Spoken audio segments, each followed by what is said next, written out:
Vous n'avez besoin de personne. Je sais, cela peut sembler inconfortable, voire effrayant, mais c'est la vérité. Vous n'avez pas besoin de validation pour avancer, ni d'applaudissements pour sentir que vous êtes sur le bon chemin, parce que vous êtes déjà suffisant. Combien de fois avez-vous essayé de combler vos vides en attendant quelqu'un ou quelque chose? La vérité que personne ne vous dit, c'est que la véritable force ne se trouve pas à l'extérieur, mais à l'intérieur de vous. Elle réside dans votre courage, votre intuition et même dans vos erreurs, celles qui vous ont appris à grandir. Ne compter que sur soi-même n'est pas facile, je le sais. Cela peut sembler lourd, parfois solitaire, mais en réalité, c'est libérateur. C'est à ce moment que vous réalisez que les applaudissements ne vous soutiennent pas et que les critiques, eh bien, elles ne définissent pas qui vous êtes. Lorsque vous apprenez à marcher seul, le monde cesse d'être une menace. La solitude devient une force et le silence se transforme en un miroir où vous vous découvrez enfin entièrement. Dans cette vidéo, je vais partager avec vous 11 leçons qui peuvent transformer votre vie. Ce ne sont pas des raccourcis, mais de véritables étapes pour vous aider à ne porter que ce qui compte, votre propre force. Chaque leçon est une invitation à devenir plus fort, plus libre et, surtout, entier. Et la dernière, elle changera votre façon de voir les choses. Alors croyez-moi, ne la manquez pas. Ah, et avant de commencer, souvenez-vous, cette vidéo est arrivée jusqu'à vous parce que quelqu'un a laissé un like ou l'a partagée.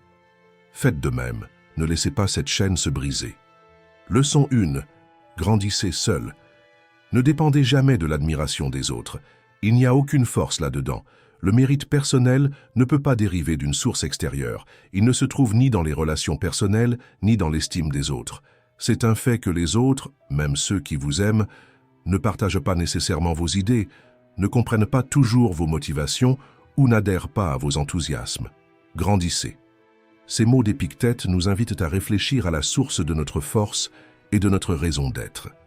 Dépendre de la validation des autres revient à tenter de remplir un seau percé. Peu importe la quantité versée, cela ne sera jamais suffisant.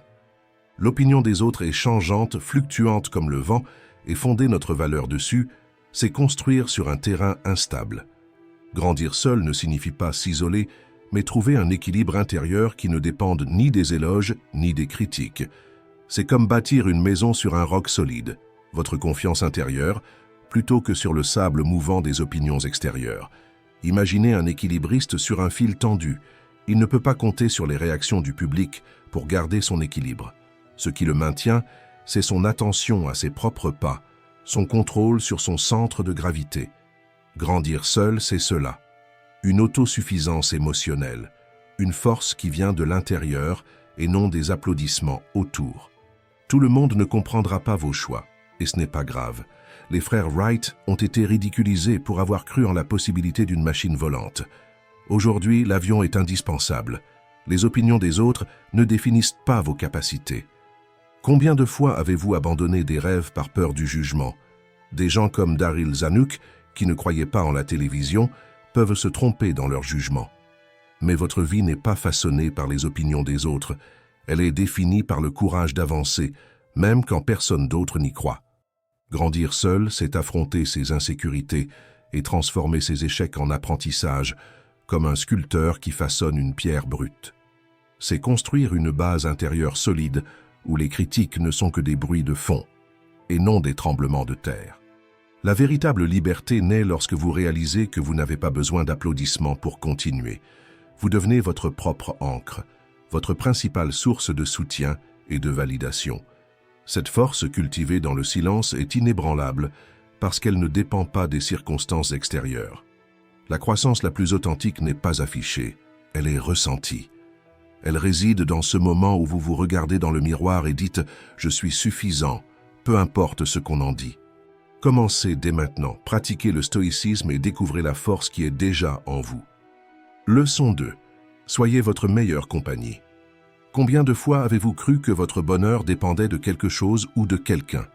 Si j'avais plus d'amis, si mon partenaire était différent, si je décrochais cet emploi de rêve, dès notre plus jeune âge, on nous apprend à chercher à l'extérieur ce qui manque à l'intérieur. Mais cette quête revient à tenter de remplir un seau percé. Elle n'a jamais de fin. Il est tentant de croire que la prochaine réussite ou la prochaine personne apportera un bonheur durable. Cependant, un bonheur qui dépend du monde extérieur est fragile, comme une feuille portée par le vent. Aristote disait « Le bonheur dépend de nous-mêmes ». Aussi cliché que cela puisse paraître, cette phrase recèle un pouvoir transformateur. Être votre meilleure compagnie ne signifie pas renoncer aux personnes ou aux rêves, mais construire une base intérieure solide, résistante aux tempêtes de la vie. Imaginez une maison bien fondée. Même au cœur d'un ouragan, elle reste debout. Cette force intérieure, c'est ce que vous devez cultiver. Réfléchissez. Quand avez-vous pour la dernière fois apprécié d'être en votre propre compagnie? Sans distraction, sans téléphone, juste vous et vos pensées. C'est cette relation que vous devez bâtir avec vous-même. Car en fin de compte, la seule personne qui sera toujours avec vous tout au long de votre vie, c'est vous. Les stoïciens appellent cela l'autosuffisance émotionnelle. Il ne s'agit pas de s'isoler, mais d'être libre d'être heureux sans dépendre de personne.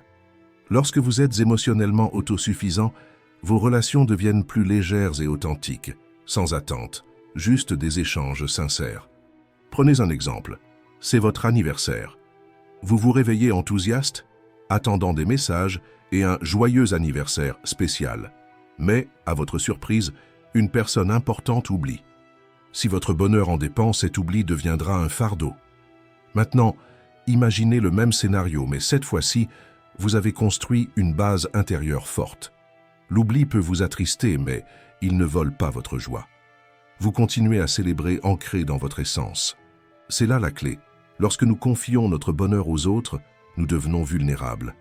Mais en apprenant à être émotionnellement autosuffisants, nous devenons libres de vivre alignés avec ce que nous sommes réellement. Valoriser les autres devient alors un choix, non une nécessité. Atteindre cet état exige du courage, le courage de se confronter à soi-même, sans masque ni distraction. C'est comme nettoyer une vieille maison. Au début, on trouve du désordre et de la poussière, mais en persévérant, tout devient clair et ce qui importe vraiment émerge. Pensez à un oiseau qui apprend à voler.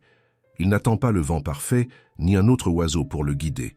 Il déploie simplement ses ailes et fait confiance à ce qu'il possède déjà. Être votre meilleure compagnie, c'est cela.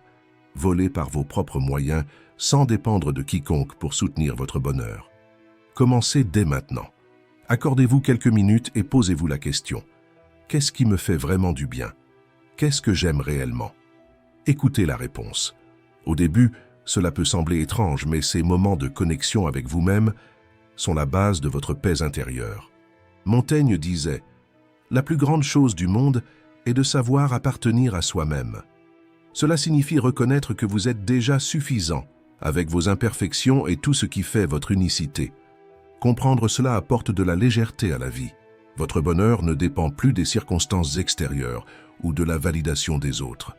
Quand vous apprenez à être votre meilleure compagnie, même les plus grandes déceptions perdent leur pouvoir de vous abattre. Vous restez debout, vivant avec authenticité et intention. C'est cela la liberté. C'est cela être entier. Leçon 3. Construisez une véritable estime de soi. Votre estime de soi est comme une maison. Est-elle construite avec des briques solides ou sur un sable qui s'effondre au moindre souffle de vent? Lorsque nous dépendons des opinions des autres pour nous définir, nous vivons comme un château de cartes. Un compliment nous élève, mais une critique nous fait tomber. Les stoïciens l'avaient compris. Pour eux, la véritable estime de soi ne vient pas de ce que les autres pensent, mais de ce que vous pensez de vous-même. C'est comme un arbre aux racines profondes qui résiste aux tempêtes. Des racines que vous cultivez en vous-même, et non dans ce qui vous entoure. Vivez-vous pour plaire aux autres ou pour rester fidèle à vous-même? Façonner votre estime de soi en fonction des attentes externes, c'est comme courir après un horizon. Peu importe vos efforts, il reste toujours hors de portée. Faire confiance à ce que le monde dit de vous, c'est demander son chemin à quelqu'un qui ne connaît pas la route. La véritable confiance commence par l'acceptation de qui vous êtes, avec toutes vos imperfections. Comme dans l'art du kintsugi, où les fissures d'un vase sont réparées avec de l'or, vos failles font partie de votre beauté. Tenter d'être parfait, c'est comme essayer d'attraper une ombre, vain et frustrant. Concentrez-vous sur ce que vous pouvez contrôler, vos attitudes, vos réactions, votre posture face à la vie. Cela, c'est authentique. Et surtout, arrêtez de chercher une validation extérieure. Les critiques et les compliments sont comme des gouttes de pluie. Certaines rafraîchissent, d'autres agacent, mais aucune ne peut vous noyer, à moins que vous ne le permettiez. Ce que les autres disent reflète souvent davantage qui ils sont que ce que vous êtes. Marc Aurèle, grand penseur stoïcien, écrivait « Lorsque vous cessez de chercher chez les autres ce que vous seul pouvez vous offrir, vous commencez véritablement à être libre. Cette liberté est comme un oiseau qui s'élève haut dans le ciel, indifférent au regard de ceux qui restent au sol. Construire une estime de soi solide, c'est créer une armure invisible. Elle ne vient pas de l'extérieur, mais de la reconnaissance que vous êtes déjà suffisant. Non pas à travers ce que les autres perçoivent, mais par ce que vous choisissez de voir en vous-même. Alors, prenez les rênes, cultivez vos racines. La vraie force vient de l'intérieur, pas de l'extérieur. Leçon 4. Faites du silence votre meilleur conseiller. Avez-vous déjà ressenti que le bruit est partout, même en vous? Je ne parle pas seulement du trafic ou des notifications incessantes, mais de ce bruit intérieur, cette voix qui insiste pour vouloir toujours plus d'approbation, plus de distraction, plus de compagnie. La vérité, c'est que vous n'avez pas besoin de tout cela. Ce qui vous manque réellement se trouve dans l'endroit que vous évitez, le silence.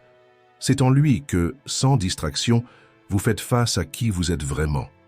Au début, le silence peut être inconfortable, presque intimidant, comme entrer dans une pièce obscure. Mais tout comme vos yeux s'habituent à l'obscurité, votre esprit apprend aussi à s'adapter. À ce moment-là, vous commencez à voir ce qui était auparavant invisible, vos véritables désirs, vos priorités et même des solutions à des problèmes qui semblaient insolubles. Les stoïciens comprenaient cela. La paix intérieure ne dépend pas de ce qui vous entoure, mais de votre capacité à trouver la sérénité en vous-même. Pour eux, le silence n'est pas un vide, il est rempli de réponses. Pensez à lui comme à un lac tranquille. Lorsque les eaux se calment, vous voyez le reflet clair du ciel. Comment pratiquer le silence? Réservez 5 minutes par jour pour vous déconnecter. Éteignez votre téléphone, fermez les yeux et soyez simplement avec vous-même. Au début, ce sera étrange, comme marcher pieds nus sur un chemin jonché de cailloux. Mais avec le temps, ces moments deviendront un sentier doux, vous menant vers la clarté et la paix. Pourquoi le silence transforme-t-il? Parce qu'il révèle qui vous êtes vraiment. Dans le silence, vous comprenez que vous n'avez pas besoin de validation extérieure pour être complet. C'est là que les distractions perdent leur emprise et que vous découvrez quelque chose de précieux, votre propre valeur. Pensez au silence comme à un ami fidèle, toujours prêt à écouter et à guider. Comme l'a dit Confucius, le silence est un ami qui ne trahit jamais. Il garde vos secrets et vous conduit vers une connaissance de vous-même qu'aucune conversation ne peut offrir. Essayez cela aujourd'hui, pas pour devenir quelqu'un de différent, mais pour découvrir qui vous avez toujours été. Le bruit du monde n'a plus d'importance lorsque vous apprenez à vous écouter, car c'est dans le silence que vous trouvez le son le plus vrai, celui de votre âme. Leçon 5. Apprenez à vous sauver. La vie parfois ressemble à un océan déchaîné où l'on dérive, attendant un bateau qui ne viendra jamais. Nous avons tous vécu ces moments de chaos où nous espérons que quelqu'un viendra nous sauver. Mais voici une vérité brutale. Personne ne viendra avec une cape de super-héros pour résoudre votre vie. Le héros que vous cherchez est en vous. Depuis l'enfance, on nous raconte des histoires où quelqu'un arrive pour sauver la situation. Le prince, le mentor, une force extérieure. Cela nous fait croire que le changement dépend des autres. Mais la vie réelle n'est pas un conte de fées. Ici, le protagoniste, c'est vous. Les stoïciens le savaient et enseignaient une vérité simple mais puissante. Vous ne contrôlez pas ce qui vous arrive, mais vous contrôlez comment vous réagissez. Imaginez un parapluie sous une pluie battante. Il ne peut arrêter la pluie, mais il vous protège. Votre esprit fonctionne de la même manière. Vos réactions sont le bouclier qui peut transformer les défis en opportunités. Quand vous cessez d'attendre que le monde change, quelque chose d'incroyable se produit. Faire face aux défis ne se résume plus à survivre. Cela devient une occasion de grandir. Chaque obstacle devient une salle de sport émotionnel qui renforce votre résilience et votre confiance en vous.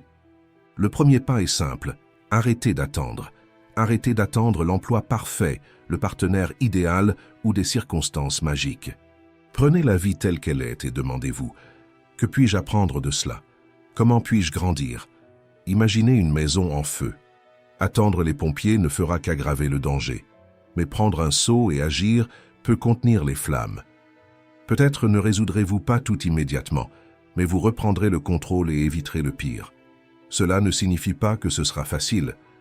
Prendre les rênes de votre vie n'élimine pas les défis, mais cela vous donne quelque chose de précieux, le contrôle sur votre manière de réagir. Cette différence sépare ceux qui subissent les événements de ceux qui vivent avec un but. Montaigne disait « Le plus grand des hommes est celui qui reste maître de lui-même dans les difficultés. » La force que vous recherchez est en vous, comme une carte cachée. Elle n'est pas hors de portée, elle a juste besoin d'être découverte. Décidez d'être le héros de votre histoire. Affrontez les défis, avancez sans demander la permission, et souvenez-vous, la porte du changement a toujours été ouverte. Il ne reste qu'à vous de la franchir. Leçon 6. La valeur de dire non. Vous êtes-vous déjà senti comme le sauveur personnel des autres, toujours disponible pour résoudre leurs problèmes, tout en sacrifiant votre propre paix? Peut-être vous identifiez-vous au serveur dans un restaurant bondé, courant pour répondre à tout le monde, mais ignorant vos propres besoins. Cette dynamique doit changer, et tout commence par l'apprentissage du mot « non ». Dire non n'est pas de l'égoïsme, c'est du soin de soi. Imaginez votre vie comme un verre d'eau. Si vous continuez à remplir les verres des autres sans vous recharger, vous finirez par être vide. Protéger votre énergie, votre temps et votre paix est essentiel pour éviter l'épuisement. Après tout, vous ne pouvez aider personne si vous êtes à bout de force. Nietzsche disait « Celui qui a un pourquoi pour vivre peut supporter presque tous les comment ». Votre pourquoi représente ce qui est vraiment important dans votre vie. Dire non préserve cette essence comme une clôture qui protège un jardin précieux. Si vous laissez n'importe qui entrer et piétiner, les fleurs se faneront avant même de fleurir. Fixer des limites n'est pas un manque de sensibilité, c'est une preuve de valorisation. Un non clair est comme une boussole qui guide vos priorités. Il n'a pas besoin d'excuses ou de justifications élaborées. Des phrases simples comme « je ne peux pas aider cette fois-ci » ou « ce n'est pas quelque chose que je peux faire en ce moment » suffisent. Cette honnêteté inspire le respect et préserve votre tranquillité. Dire oui à tout, c'est dire non à soi-même. Votre énergie est une ressource limitée, comme le carburant d'une voiture. Si vous l'utilisez pour des trajets qui ne sont pas les vôtres, vous n'arriverez jamais là où vous voulez vraiment aller. Pratiquer le non est un acte d'amour-propre. Posez-vous la question, où voulez-vous vraiment investir votre temps et votre énergie? Rappelez-vous, la peur de décevoir les autres ne doit pas être plus forte que le désir de prendre soin de vous-même. Dire non, c'est comme fermer une porte pour protéger ce que vous avez de plus précieux en vous. Nietzsche mettait aussi en garde, celui qui combat des monstres doit veiller à ne pas devenir un monstre lui-même. Les monstres, ici, représentent les attentes irréalistes des autres, qui peuvent drainer votre énergie et vous transformer en quelqu'un que vous ne voulez pas devenir. Protéger votre paix commence par reconnaître qu'elle n'est pas à vendre.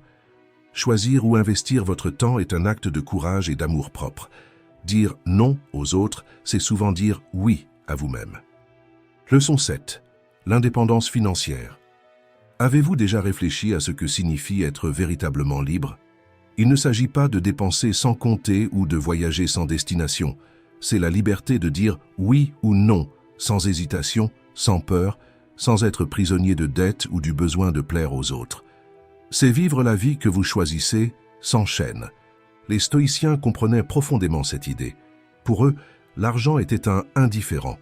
Il ne devait pas gouverner nos émotions. Pourtant, ils savaient que les ressources rendent la vie plus équilibrée. Comme l'a dit Sénèque, ce n'est pas celui qui a peu qui est pauvre, mais celui qui désire beaucoup. L'autonomie financière est un pilier qui soutient les autres domaines de la vie, morale, émotionnelle, spirituelle et physique. Pensez-y comme à la construction d'une maison. L'argent n'est pas l'ensemble de la structure, mais il est la base qui maintient tout en place. Et la quête de la liberté financière est comme s'entraîner pour un marathon. Chaque pas peut sembler petit et éprouvant au début, mais chacun est essentiel. Les douleurs et les difficultés apparaissent, mais avec persévérance et discipline, la ligne d'arrivée est atteinte. Première étape, connaître le terrain. Comme pour un marathon, vous devez connaître le chemin. Comprendre où va votre argent n'est pas une contrainte, c'est une stratégie. Un budget est votre carte, la lumière dans une pièce sombre qui apporte clarté et contrôle. Deuxième étape, déblayer le chemin. Les dettes sont des pierres sur le chemin. Elles s'accumulent rapidement et vous font trébucher. Remboursez-les en priorité. Chaque dette réglée est un poids en moins et une avancée vers votre objectif. Troisième étape, planter l'avenir. Une fois le chemin dégagé, il est temps d'investir dans demain. Pensez aux investissements comme à planter un arbre. Au début, il semble que rien ne se passe, mais avec patience, l'arbre grandit, donne des fruits et offre de l'ombre. Quatrième étape, maîtrisez vos impulsions. Satisfaire tous vos désirs aujourd'hui vous empêche de construire l'avenir que vous souhaitez. Vivre avec contrôle ne signifie pas se priver, mais se libérer. C'est mettre de côté pour le festin plutôt que tout dépenser en sucreries. Comme l'a dit Bill Gates, si vous êtes né pauvre, ce n'est pas votre faute. Mais si vous mourrez pauvre, c'est votre responsabilité. Il ne s'agit pas de culpabilité, mais de choix. La liberté financière, ce n'est pas tout posséder, mais ne rien laisser vous posséder. Ce n'est pas être esclave des désirs ou des circonstances. Construire cette liberté demande courage et discipline. Renoncer à des plaisirs immédiats pour atteindre un objectif plus grand. Quand vous l'atteignez, vous découvrez que la paix de l'autonomie est l'un des plus beaux cadeaux que vous puissiez vous offrir. Non pas parce que vous pouvez tout acheter, mais parce que vous vivez enfin selon vos propres termes. Souvenez-vous, la liberté se construit brique par brique. Chaque pas compte. Et en regardant en arrière, vous comprendrez que chaque sacrifice était un investissement dans ce qui importe le plus, votre vie. Leçon 8. Déposez le poids qui n'est plus le vôtre. Imaginez que vous portez un sac à dos chaque jour. Il contient les erreurs du passé, des peurs, des paroles blessantes et des attentes inatteignables. Maintenant, posez-vous la question. Avez-vous déjà pris le temps de vérifier ce qui doit vraiment s'y trouver? Nous portons souvent plus que ce que nous devrions. Traumatisme, insécurité et culpabilité, même cicatrisés, sont traités comme des plaies ouvertes. C'est comme marcher avec des pierres dans les mains, en croyant qu'elles sont indispensables, alors qu'elles ne font que rendre le chemin plus ardu. Pratiquer le minimalisme émotionnel, c'est comme organiser ce sac à dos. Cela ne signifie pas tout jeter, mais décider de ce qui a de la valeur et de ce qui ne fait qu'occuper de l'espace. C'est comme se débarrasser de vêtements que nous ne portons plus, libérant ainsi de la place pour le nouveau. Les stoïciens nous ont enseigné que la paix vient en se concentrant sur ce qui est à notre portée. Le passé, c'est un film déjà vu. Vous pouvez en tirer des leçons, mais vous ne pouvez pas en changer le scénario. De même, nous ne contrôlons pas les actions des autres, ni les imprévus de la vie, mais nous pouvons choisir comment y réagir. Voici un défi. Lorsque des pensées liées au passé surgissent, imaginez qu'elles sont des pierres que vous portez. Regardez-les, remerciez-les pour l'apprentissage qu'elles vous ont apporté et laissez-les au sol. Dites « Merci, mais je préfère vivre dans le présent ». Cette phrase est libératrice. Elle rappelle que vous n'avez pas besoin de revivre d'anciennes douleurs, parce que, tout comme on ne retourne pas chercher quelque chose qu'on a déjà laissé derrière, il n'a aucun sens de s'accrocher à ce qui ne fait que ralentir notre parcours. Plus votre bagage est léger, plus il est facile d'avancer vers la vie que vous méritez. Alors, posez-vous cette question. Qu'y a-t-il encore dans votre sac à dos qui aurait déjà dû rester en arrière? En déposant ce qui ne vous sert plus, vous libérez de l'espace pour vivre pleinement le présent et construire l'avenir avec des mains libres et un cœur léger. Leçon 9. Reprenez le contrôle.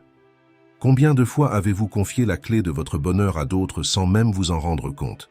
Des phrases comme « Quand je trouverai la bonne personne, ma vie prendra enfin son sens » révèlent l'illusion selon laquelle notre bonheur dépend des autres. La vérité est libératrice.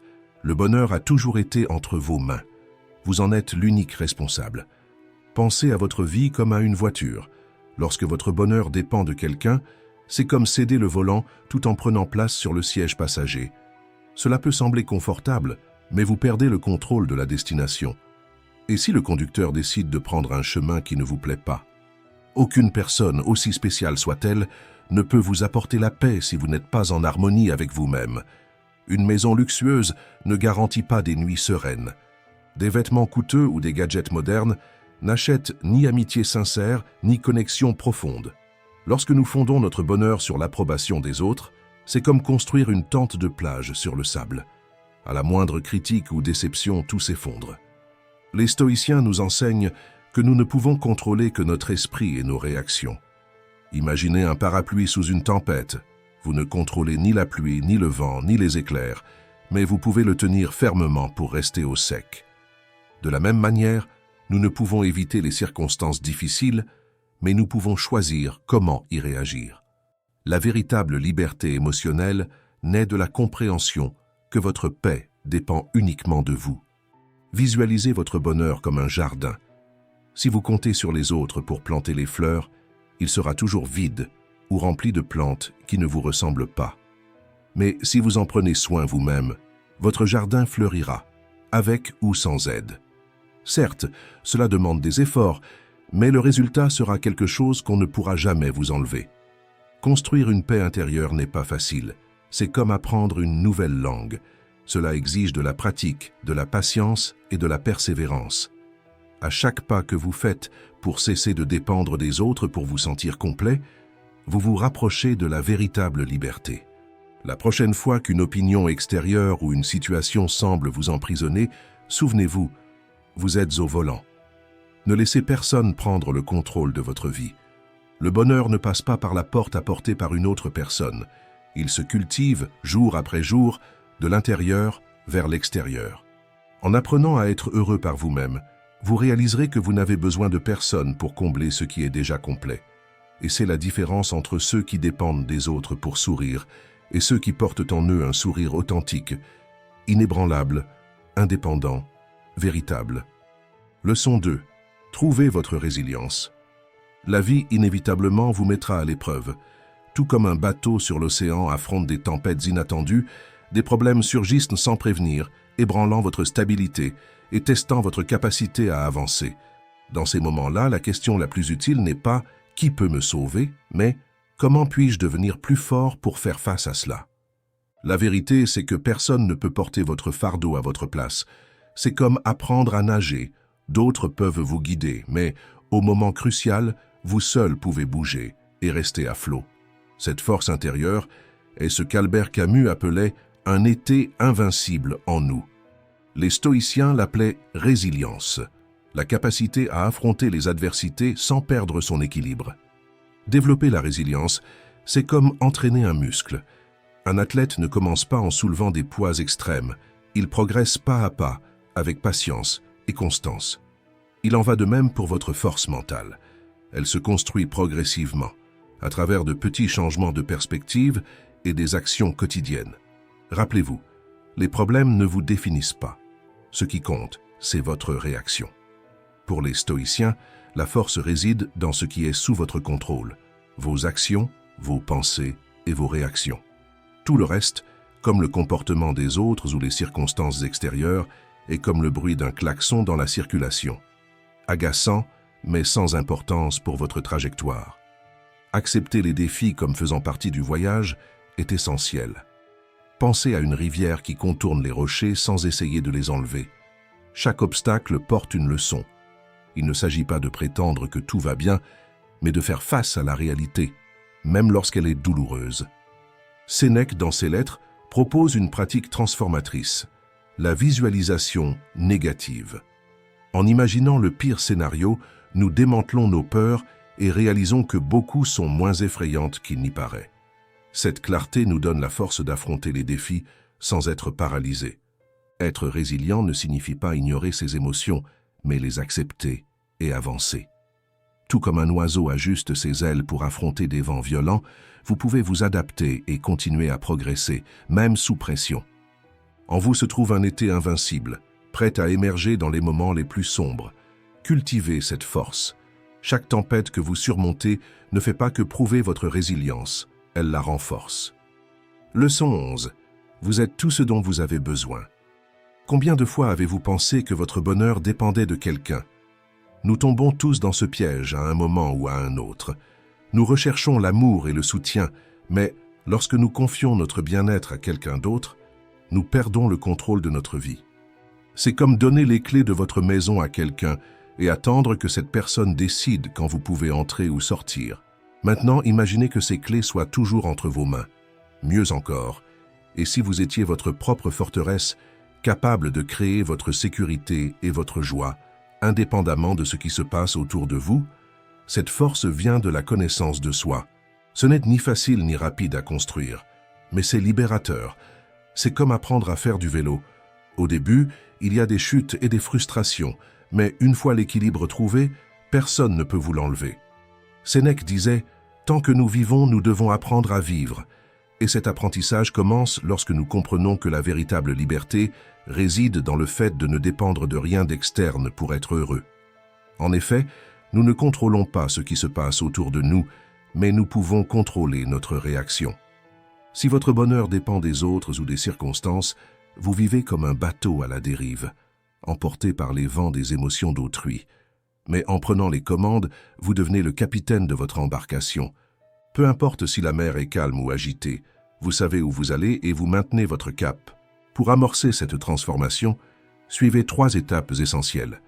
Premièrement, lâchez prise sur ce que vous ne pouvez pas contrôler.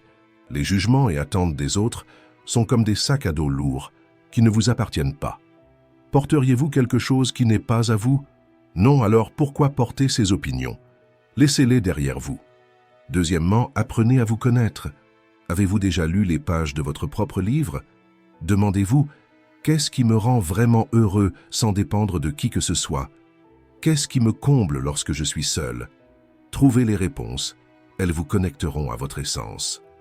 Troisièmement, cultivez votre indépendance émotionnelle. Cela ne signifie pas s'isoler, mais apprendre à apprécier votre propre compagnie. Construisez un espace intérieur où vous vous sentez bien, sans avoir besoin de validation externe pour le rendre spécial. À chaque étape, vous réaliserez que le bonheur que vous cherchiez à l'extérieur a toujours été en vous. Albert Camus disait « La véritable liberté, c'est simplement l'occasion de devenir meilleur. » Et devenir meilleur commence par reconnaître que vous êtes déjà tout ce dont vous avez besoin. Si vous êtes arrivé jusqu'ici, commentez. Courage stoïcien. Et merci d'avoir regardé.